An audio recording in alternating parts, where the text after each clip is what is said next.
Tutorial 19. Hello and welcome. The following tutorial focuses on importing and exporting a model using XML.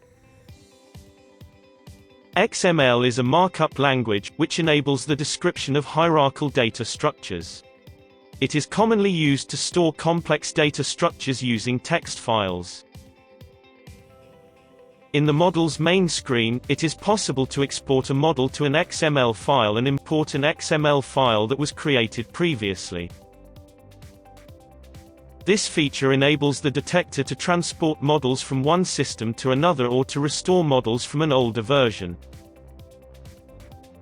After importing a model, you must start the learning process explained in tutorials 6 and 7. After exporting a model to an XML file, it is possible to edit the file manually, and set the different limits. This way, you can add or change the variable's order in the model.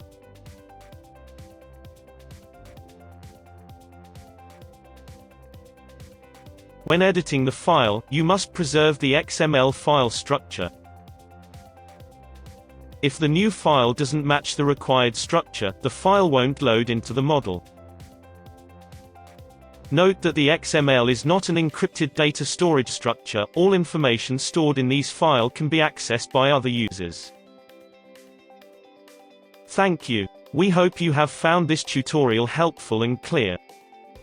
If not, or if you have any additional suggestions or comments regarding this tutorial, please submit your remarks via our website.